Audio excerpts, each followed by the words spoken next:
ఈరోజు మనం మొదలుగోబోతున్న series ఇస్కపట్నం starring Samuthirakani, Aishwarya Rajesh, Sunil, Naresh Agastya, Sudhakar. ప్రస్తుతం ఈ 7 ఎపిసోడ్ సిరీస్ అమెజాన్ ప్రైమ్ వీడియోలో తెలుగు ఆడియోతో స్ట్రీమింగ్ అవుతుంది. సో ఇక్కడ ఫ్యామిలీ ఆడియన్స్కు ఎలాంటి హెజిటేషన్ లేకుండా చూడవచ్చు. నాకైతే ఈ సిరీస్ చాలా బాగా నచ్చింది. నమస్కారం అందరికీ, welcome back to Pakka scene. ఇది హైప్ కాదు, హానెస్ట్ టాక్. స్టోరీ విషయానికి వస్తే ఈ కథ 1990స్లోని ఇస్కపట్నం అనే పోర్ట్ టౌన్లో జరుగుతుంది. ఆ ఊర్లో సముద్రకని యాజ్ నాయుడు అంటే అందరికీ భయం. పాలిటిక్స్, క్రైమ్, బిజినెస్ అన్నీ అతని చేతిలోనే ఉంటాయి. కానీ అతని సొంత కూతురు ఐశ్వర్య రాజేష్ యాజ్ భారతి మాత్రం తండ్రి చేసే అన్యాయాలను ఎదిరించాలని నిర్ణయించుకుంటుంది. మరోవైపు తనకుండా రివెంజ్తో బతికే కొంతమంది, అధికారం కోసం పోరాడే నాయకులు, ఒక పోలీస్ ఆఫీసర్, ఇలా అందరి జీవితాలు ఒకే పాయింట్ దగ్గర కలుస్తాయి. చివరికి ఈ పవర్ గేమ్లో ఎవరు గెలిచారు, నాయుడు ఎంపైర్ కూలిపోయిందా లేదా, భారతి తన లక్ష్యాన్ని సాధించిందా లేదా అనేది Iskapatnam series main story. Coming to positives, నాకైతే ఈ సిరీస్లో బిగ్గెస్ట్ పాజిటివ్ అంటే ట్విస్ట్. నిజం చెప్పాలంటే ప్రతి ఎపిసోడ్ చివరి వచ్చే ట్విస్ట్ నెక్స్ట్ ఎపిసోడ్ వెంటనే ప్లే చేయాలనిపించేలా ఉంటాయి. సిరీస్ మొదలైన తర్వాత చివరి ఎపిసోడ్ వరకు మనకి ఇది గ్రిప్పింగ్గా సాగుతుంది. ఒక్కో క్యారెక్టర్ వెనుక ఒక్కొక్క సీక్రెట్ రివీల్ అవుతూ ఉండడం బాగా వర్క్ అయింది ఈ సిరీస్కి. ఈ సిరీస్కి మరో బిగ్గెస్ట్ ఏంటంటే పర్ఫార్మెన్సెస్.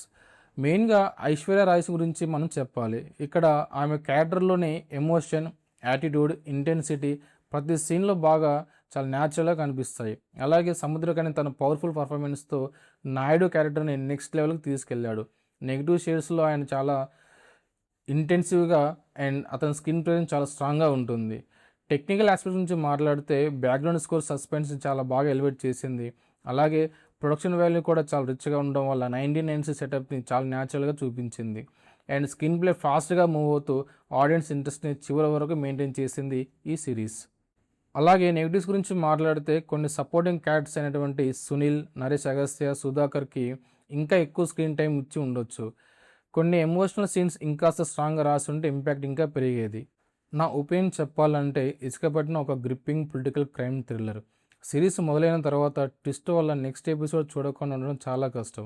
అన్నిటికంటే నాకు బాగా నచ్చింది క్యాస్ట్ మొత్తం యాక్టింగ్.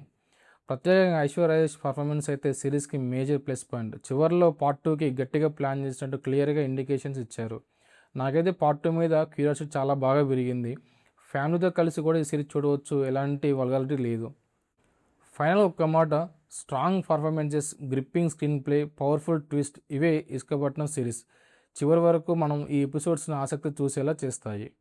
ఈ సిరీస్కి నా రేటింగ్ 3/5. ఇది నా ఒపీనియన్. మీరు ఇస్కపట్నం సిరీస్ చూసారా? చూసి ఉంటే మీ ఒపీనియన్ని కామెంట్లో చెప్పండి. వీడియో నచ్చితే లైక్ చేయండి, షేర్ చేయండి. ఇంకా ఇలాంటి honest movie and series reviews కోసం పక్కా సీన్ ఛానల్ని సబ్స్క్రైబ్ చేసుకోండి. Until next video, this Pakka scene. ఇది హైప్ కాదు, హానెస్ట్ టాక్.